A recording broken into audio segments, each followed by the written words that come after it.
fresh out the box. Fresh California plums. Welcome to another episode of Fresh Film Fridays, the podcast where two dudes pick the newest films streaming or in theaters and discuss them. Today we're talking about 2022's Avatar, The Way of Water, which was directed by James Cameron. I'm your co-host, Alec. On Eric. Just kidding, it's Justin. Oh, okay. I don't know if it sounded like you were like lighting a lighter or something. I'm like, is he gonna like set a firework off? Like, what's gonna... You're like, I'm Eric. Like a vest explodes or something. Okay, all right, cool. What's up, Dan? What's up? Welcome back. Man? We got a lot to talk about. It's a pretty big movie, man. Yeah, dude, it took quite a bit of convincing to get you to go see the biggest movie of all time. Well, I would have seen it if it was less time. I just like this. It was so long. But we'll get into it. Do you want to give everyone a background first, or do you just want to say if you've seen the first one, you've seen this? Oh no. Okay. Really? Kinda. All right. Well, let's be totally honest about like our feelings about this movie, obviously. But yeah, I mean, you know, everybody's seen this movie. Everybody's already kind of made up their mind about it. So I'm sure we're not breaking any ground here. But yeah, dude, I liked this movie. I didn't love this movie, but I thought this was an experience, and I'm very happy I saw it in theaters. But yeah, I enjoyed it. Did not love it. I don't think it should win like Best Picture. I like Top Gun better, if that makes you feel better. But it's a good movie. What are your initial thoughts, Justin? Well, you saw the first one again recently, right?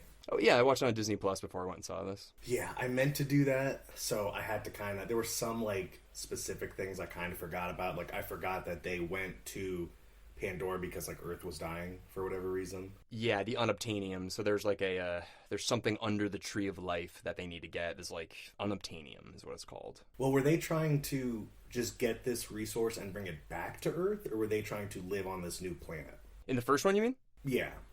So I think in the first one, what it is like Earth is dying. They found this, like, you know, whatever, it's plutonium or oil, whatever we need on Earth. And they found this thing on another planet that if they extract it, they can, I don't know, like imagine like you get one drop of oil and it like can power 1 million cars or whatever. So it's just like, it's very valuable. So I think what they're doing is they're just like, we're going to try and set up like almost like an oil rig on Pandora where we're just going to try and take this unobtainium, but there's native aliens there, the Na'vi, and they don't like us being there. So we're going to create an avatar of them and basically infiltrate them as humans to try and like understand their ways. So George Bush was like, Pandora has WMDs.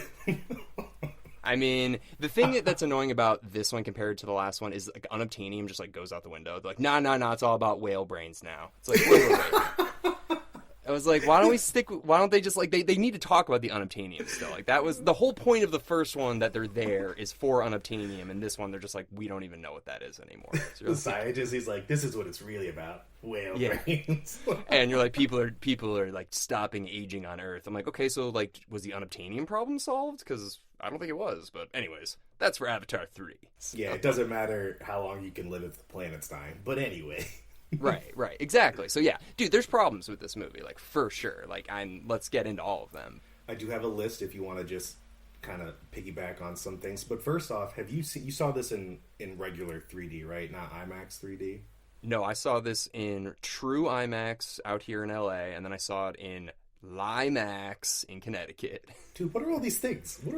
Dude? What is true IMAX? What is that?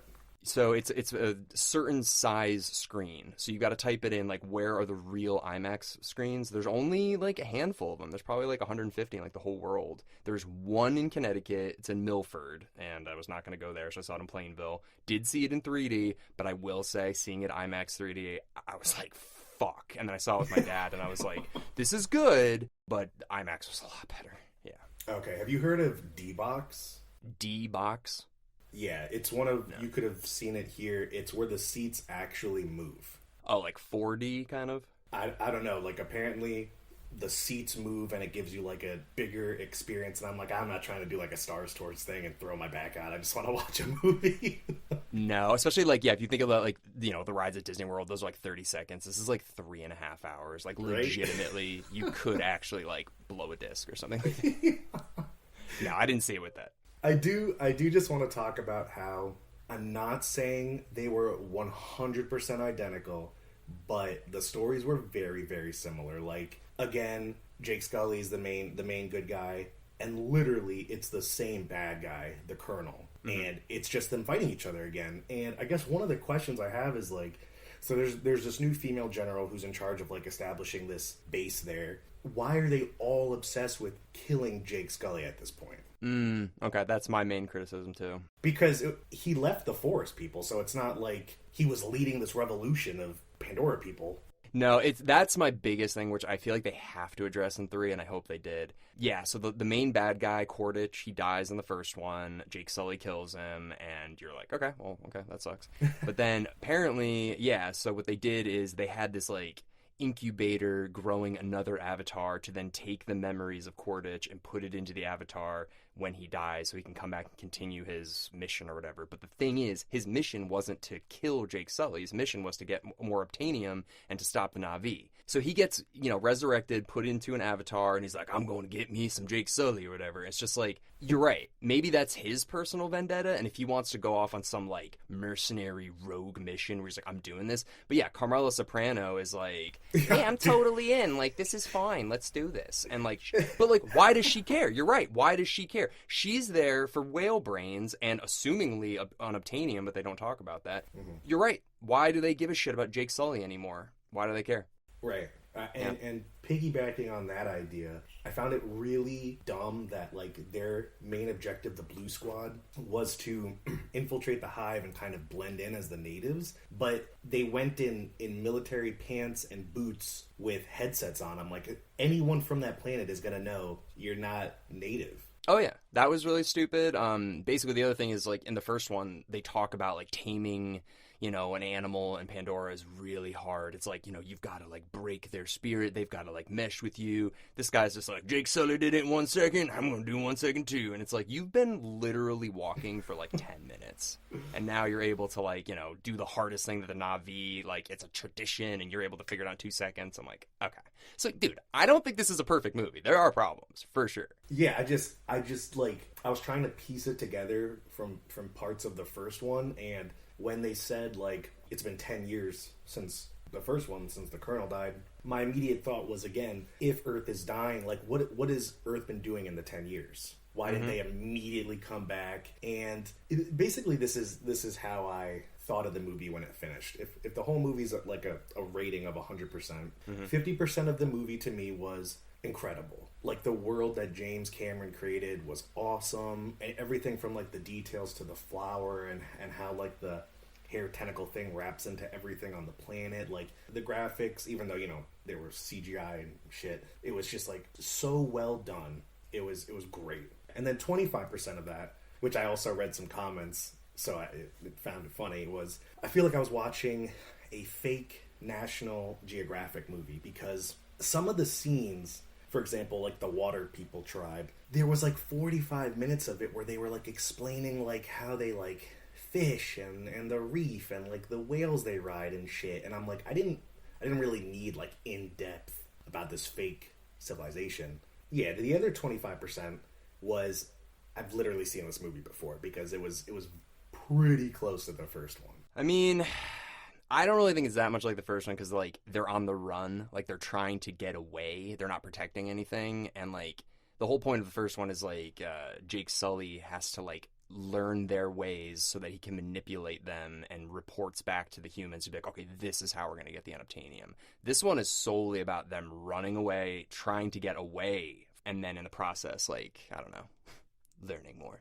But yeah, I agree. It's way too long, dude. Like the part you were talking about with like the swimming and stuff, that's just James Cameron jerking off, dude. He's literally just like, he's like, yeah, I figured out underwater motion captures. That's all that was. Like, you're right. Yeah, it's boring teen drama, basically, but like all that background story, which encompassed like at least 30 minutes of, I forgot his name, the tuku, the whale that was an outcast or whatever. Yeah. You could have literally cut that entire thing out, and the movie would have been just the same. Like, they could have gone to this fish place, and they could have been like, yes, the tuku are like our guardian friends, like how the forest people have birds.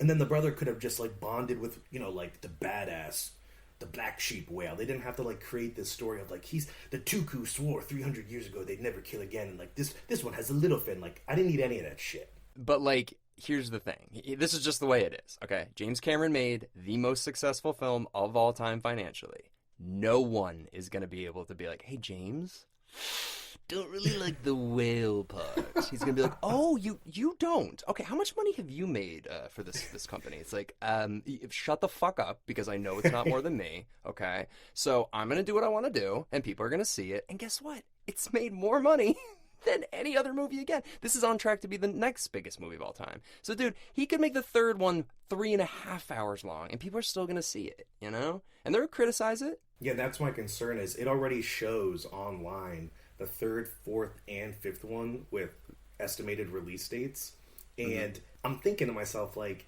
what are these gonna be about? Like, because the third one theoretically could be Jake and his family are living at the sea people, and then like they go exploring. They're like, we want to see other villages, and they go and meet like the sand people who ride, you know, sand animals. And in the third one, the general's like, Colonel, we brought you back again. We really need Jake down. And the colonel's like, all right, third time's a charm. And it's like, it's the same fucking movie, dude. It's the same movie. I don't know anything about the third one. I know that they filmed it concurrently with this one, so it's like it's going to be out not this year, but I think next year. And I have a feeling it's going to be a lot about Sigourney Weaver's like rebirth. Yes. Like I think the hybrid girl, whatever she is, I can't remember her name. But I think it's all going to be about her. Like, she's going to be this, like, thing that can control, like, the whole planet or something like that. I mean, what I would like to see, which I'm assuming they'll get to maybe, like, the very last one, is Jake and the other leader go and, you know, meet all these tribes throughout the third, fourth, and fifth one. And at, like, the last half of the fifth one, they all band together. And they're like, the only way we can beat the humans off of Pandora is if we work together. And it just shows all the different clans fighting the humans together. Mm-hmm. That's what I'd like to see. I don't know if that's going to happen. Well, I also read that there's going to be, like, a bad Na'vi tribe in the third one. So, like, I think that's probably what's going to happen. There's going to be, like, Na'vi that start working with the humans to, like, you know, fuck over the other tribes. And then they're going to have to band together. It'll be, like, a world war on Pandora. Like, I think that's what it's going to eventually, like, you know, go into. The story sounds familiar. I feel like I've read it before. Where? It sounds exactly like what happened with the American history. Like... That's kind of what this is. It is right. based on, like, colonialism, but the difference is, like, Europe wasn't dying. They didn't need to go to America. It seems like this is the difference here is, like, Earth is dying. We're going to take resources from other planets. I don't know. We don't know anything about Earth. No, we don't, yeah. And a part of me was wondering, what if Earth took a different approach? Like, instead of trying to conquer these people, what if they tried to, like, live, you know, with them? They had their own section, you know, they didn't, like, intermingle. But obviously, like, you saw that can't really happen because even when the ships were landing on Pandora, just like, the flame from landing destroyed, like, so much forest, and it was just so destructive. Well, they can't breathe on Pandora either. They have to wear those masks, humans. Yeah. So, I mean, even if they went to Pandora, it's like, this kind of sucks. We're always having to wear these air masks everywhere we go. Which leads to my favorite character, Spider! Okay, before you get into Spider, I just want to say, the little animal noises that all the kids were making, I get it, they're like little tiger people, but the hissing that Spider did, where he was like, I was like, this is so stupid. That's so stupid. Okay, continue. They're aliens! Okay, but he's literally a kid. Why are you hissing like a cat? Well, he's a kid that was raised by aliens. If he was, like, 15 and grew up in America and then, like, all of a sudden went to Pandora and started doing that, I'd be like, okay, this kid's a problem. This kid's a problem. But no, he was literally born and raised by cat people that hiss. So I don't like it, but I get it, you know? Okay. Spider's, like, I don't like Spider. I don't like. He's fine. The actor's fine. It's nothing against him. But the character is like, what is this character? He's. What do you mean? Quaritch is like he wasn't in the first one. We never found out that Quaritch has a son, so they're like, yeah, let's just have him have a son or whatever. So it's like, okay. Well, better question: why would he bring his like 5-year-old son to this hostile planet that he's potentially could be fighting with? He's like, I'm gonna bring my baby. I don't know. Or I think maybe if he had a girlfriend or whatever was pregnant at the time, because I think they say like you couldn't send a newborn into hyperspace or whatever. He's like, yeah, stupid, and he's just like, okay.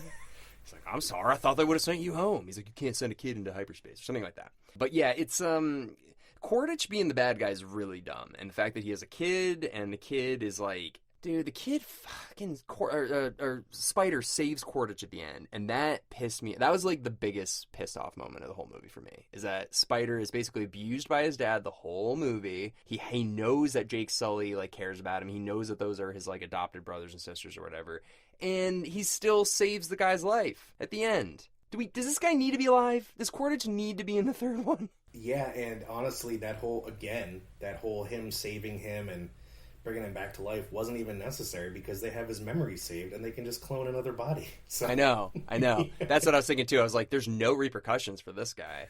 Dude, and that's what upset me because the fight scenes were so cool, right? Like, when the water people were jumping out of the water and spearing the Marines, I was like, yeah, that's badass, dude. But it didn't feel like it mattered because what if the Marines lose 100 people in that battle?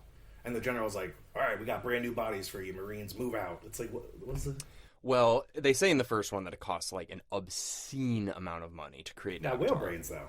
Well, no, you got to grow the avatar person like in a tube or whatever, and they have to like literally grow. So like it took 10 years to grow that one. So even if they're and it's also extremely expensive because the whole point of Avatar 1 is that Jake Sully's brother dies, like his twin brother dies, and they're like we spent 20 years or whatever training your brother to be an avatar, and you're the only one that has the same DNA that can fit in this avatar. So it's like that simple. So like you're right, they could just do it again, but I don't think it's like literally like unlimited. They could just do it constantly.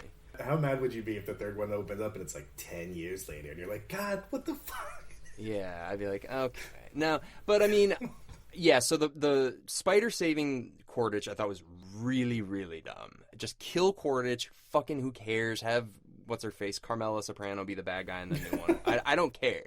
But just like he's not needed anymore. Like, I don't know. Would you have liked Carmela more if she had the same accent from Sopranos? I mean, she kind of does. She's like, we got to get those whale brains. No, but dude, I did see one thing that Edie Falco tweeted or something, or like put out some article. It's just like, I thought it came out and bombed. I didn't even know it came out. And I was looking at the movie and I was like, she doesn't have a very big part, you know? And it would make more sense that her character would be bigger. So I'm going to speculate here. I'm going to speculate that her and James Cameron did not get along because her character is not very big. And she also said, like, yeah, I didn't even know the movie came out. And I was like, you didn't know that the sequel to the biggest movie of all time came out? You thought it came out and flopped? I'm like, no, Edie Falco. No, you didn't. Yeah, I'm surprised by James Cameron's choice to put her as the general. Not saying she's not a good actor or anything, but he could have put, anyone huge in this. Anyone would have said yes to this role to be an Avatar too. And yeah, I would have liked to see more from the general because, again, I don't understand this obsession with capturing Sully. Like, the colonel asked for like a fleet. And he's like, General, can you give me like one of the biggest ships you have? And she's like, okay. I'm like, what? You just like that? Yeah, and then they go on the ship and he's just like, is this the ship I'm commandeering? And the guy's like, what? And he's just like, I'm only gonna say this once. It's like, okay, I guess you're in charge now? Who the fuck are you? He's like, I'm a whale fisherman. He's like, I'm gonna kill you. He's like, okay, dude, whoa. He's like, I guess this is your boat now? Yeah, so there's problems, but I think the thing is, you just gotta go into this movie, and I really recommend seeing it in 3D and IMAX, like, if you can. Because, yeah, the story is not what you're going for. You're going for the experience. The 3D is amazing. As you were saying, the world, like, it looks so real that it does feel like a documentary. You're like, this is like a Planet I've Never Seen's documentary. And it looks indistinguishable from reality. I know, but for a movie that has literally unlimited funding, like, how hard would it really be to just create, like, a slightly different story? You didn't even need to bring the Colonel back. There was literally no point to that. The General could have been the new villain. I agree. I agree. I don't know. I mean, James Cameron, I think he's never really done a bad movie. So it's like, you just kind of trust him. And I still enjoyed this. I saw the first Avatar in theaters, and I came away from it being like, I liked it. I don't think I saw it again for 10 years, and then I was fine with it. This one, though, I saw it twice, and I'm glad I did. I like this one more than the first one. Obviously has its problems, but you can't compare this to, like, I mean, you can compare the story, but you can't compare the experience to any other film. You really can't. No, it was cool, and I did see it in 3D, and just like I told you what I knew would happen after 3.5 hours. Like, I did have a slight headache, but it was very cool. Like, when they were swinging through the trees, like, it felt like you were there swinging with them. And it was very cool. I do want to point out, though, and I know my eyes weren't playing tricks on me, and I hope you noticed it. I think it was like a mix of the CGI and the 3D, but did you notice, like, when, specifically, like, the Colonel's crew, when they were doing, like, weird acrobatics or something, it almost looked like you could see the graphics from the computer, and it looked odd. Did you notice anything like that? No. Like, what do you mean? Like, you could see, like, the green screen? Or what do you mean?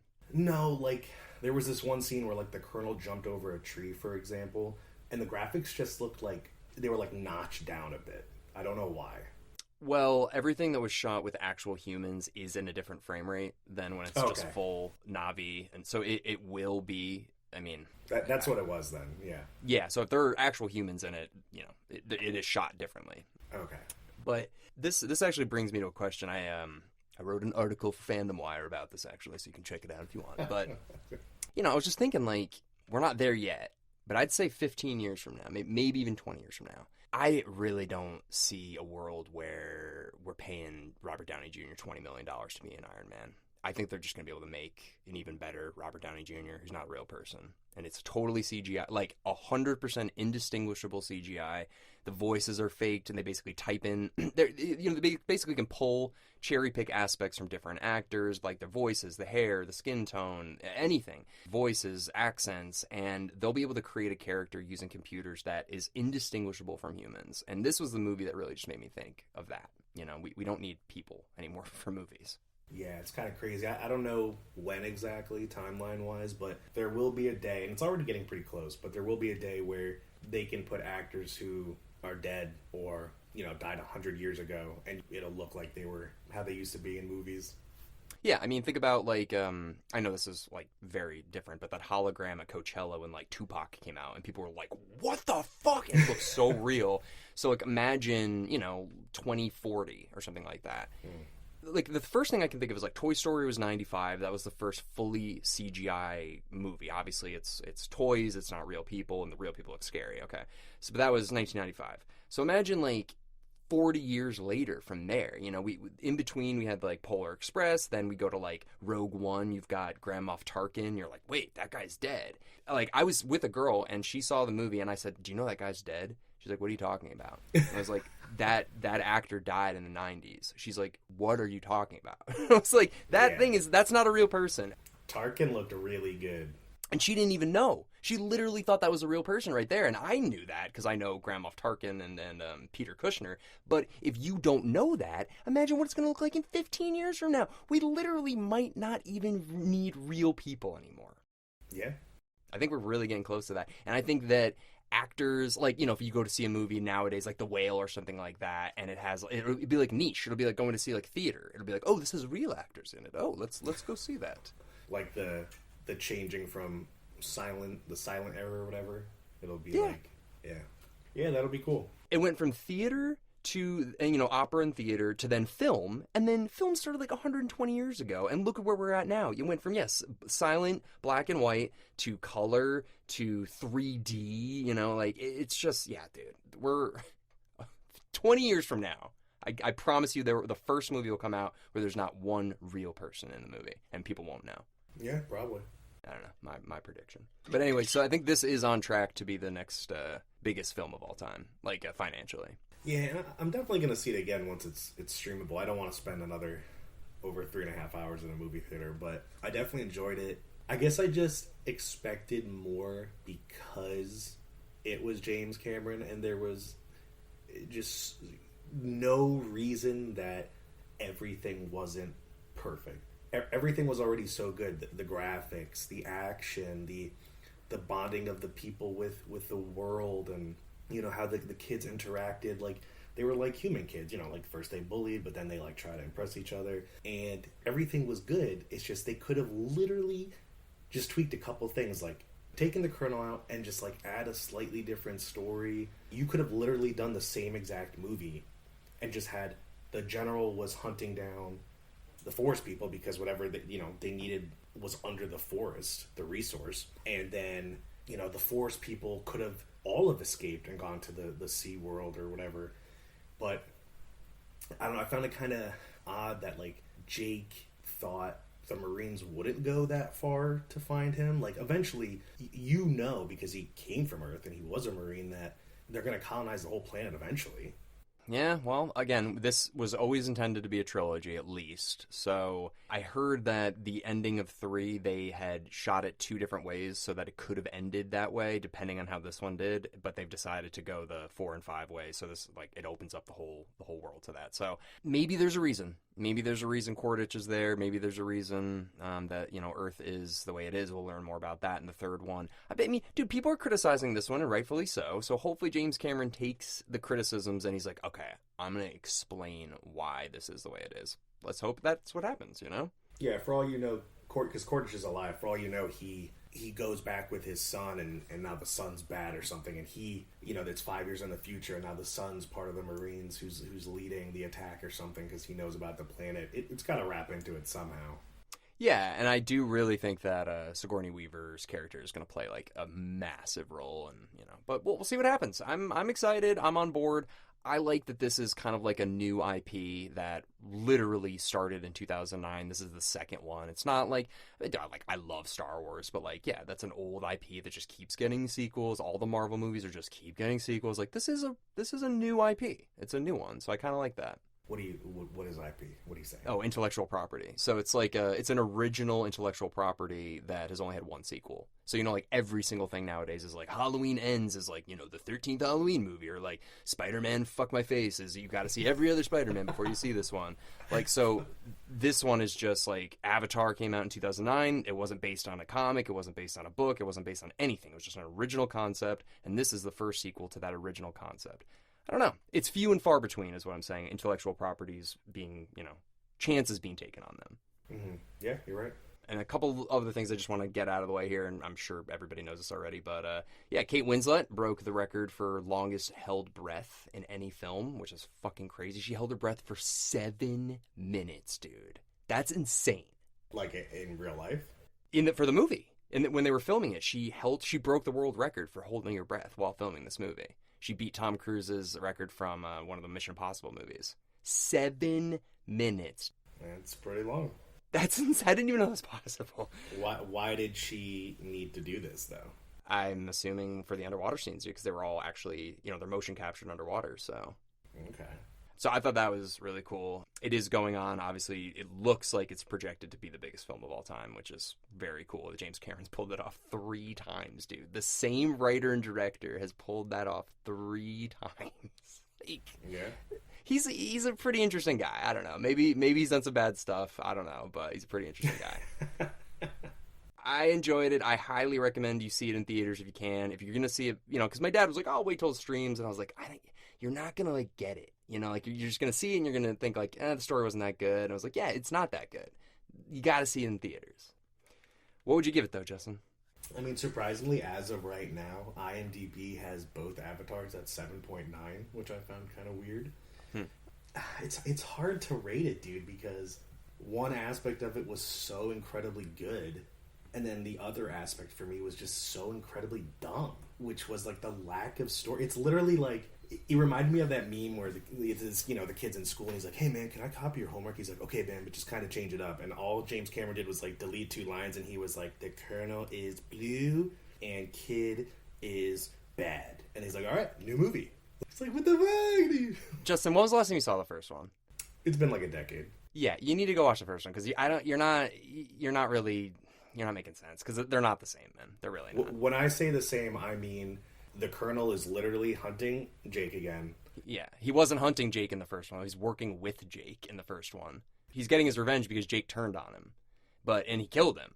Dude, watch the first one because they're not the same movie, like at all. Nah, it felt too similar. They're not like astronomically different, but like really, what could they do? Like Jake Sully is dealing with the repercussions from the first movie now, and the guy that he killed is able to get the repercussions on him, which is forcing him to go into hiding with his family and seek whatever they call it, like Akatuku or whatever, with a different tribe. That's not what happened in this one. There's not a lot of interaction with the scientists in this one. It's the first one. That's all it is. is like him reporting back to scientists, telling them what's going on. That didn't happen at all in this one. He's got kids. There's a whale. I don't know. There's a whale. On paper, it's easy to say it's a carbon copy because it's got the same bad guy hunting the good guy. But guess what, Justin? So is Empire Strikes Back. It's Darth Vader hunting Luke Skywalker. How do they even know who Jake is? Well, he's the leader. He's the leader of the Na'vi tree people. Right, but how do they know who the leader is? Because he's their Akatuku, Justin. Yeah, but the only way you can tell the difference is by their fingers. But he is their leader. Like, he's the leader of those people. So, like, you would assume they've been on this planet for, like, a couple decades now. They're probably like, okay, so we know how their hierarchy works. He's the leader. He also doesn't sound like them. He has, like a Boston accent almost. He's like, solely stick together, kids. It's like... Oh, yeah, that's another thing, dude. That actor's Australian. Yeah. Okay, there were scenes where he sounded Australian. He was like, we gotta take down the Marines, mate. And then other scenes where he was like, yeah, solely stick together. I'm like, are you from Brooklyn or Australia? Like, yeah, he jumps in and out a little bit. The accent was kind of whack, dude. Yeah, but go back and watch the first one, dude, because these are not the same movie. But you're right. The weakest part of both of these films is the story. They're not groundbreaking, but the visuals are. So, and that seems to be what most people want, anyways, in films. But is it that sad, though, that people don't care about a good story? Justin, that's literally how I feel about you and half the movies you go and see. Like, Fast and the Furious and Marvel movies look like... I'm like, how are people getting tricked by these still? So, like, that's how I feel. But you're like, no, dude, you gotta see Doctor Strange too. It makes it make sense. Like, no, it doesn't. No, it doesn't. No, it doesn't. Because then you're like, oh, no, I gotta see all of WandaVision and then, like, Loki. And then Jeremy Renner's hurt, so how are they gonna wrap up Hawkeye? Like, no, Justin, I'm done. But anyways, so what are you gonna give it? 7.7? All right, that's pretty good. It's pretty good. For a movie that you don't like the story, it's pretty good. I'm gonna go 8. I'm going 8. I think this is, it's not James Cameron's best sequel, I think. Not very high for the highest grossing film in all of the Milky Way. But I don't think things that make money are good. I just think that that's notable that this guy has made the most successful, or the financially successful film 3 times in a row. Also, I just want to say, I think it's a little pompous, dude, that the second one just got released, and he's like, we already have a date for the 5th one. I'm like, what are you talking about, dude? Well, the second one, I mean, as I said earlier, it's like he had a plan to end it after 3, because they shot 2 and 3 at the same time. So he had a plan to end 3. But then he was like, why? I can make $2 billion more for the same script. Who do you think is making this decision? It's not him. It's Bob Iger at Disney. He's just like, well... Well, it's not like he has a gun to James Cameron's head. Well, that's the thing. That's what I'm nervous about, dude, is that James Cameron might not direct the 4th or 5th one. I don't know if they'll do that. Maybe we'll see. I hope he does, because if he leaves, that's scary. That's what we're really. That's when it goes to hell. Is when James Cameron leaves. There's going to be like a Disney Plus, like the Na'vi kids, and there's going to be like bullshit. But like that's literally what will happen if James Cameron's like, okay, if he does what George Lucas did with Star Wars, where he's just like, all right, Disney, you guys, it's all you. Go, just take it, dude. sort of thing. This will go to hell if Disney takes it over 100%, because they own it now, dude. There's going to be a limited series for every friggin' Na'vi person. It's going to be crazy, dude. Oh, yeah. They'll start intertwining with, like, Loki and stuff. You'll be like, oh, the Avatar's in the MCU now? Whoa, Jake Sully fought Thanos? Wait, Spider-Man is Jake Sully? Oh, my God. What if, guys? What if? Fast and the Furious 11. This time... Dom's bringing in new family because he shoots his car into space into Pandora. Well, they go to space in the 9th one, right? Fast and Furious 9? I know, I am so stupid. So maybe they do go to Pandora. All right. This is going on way too long. Everybody, thank you very much for listening into our discussion on Avatar 2, The Way of Water. If you would like to check out our latest episode of Wheel of Horror, we released that on Monday, and that was Urban Legend. And then this upcoming Monday, we have Jeepers Creepers. So you can check that out. Well, thank you, everybody, and we'll see you all next week with something fresh.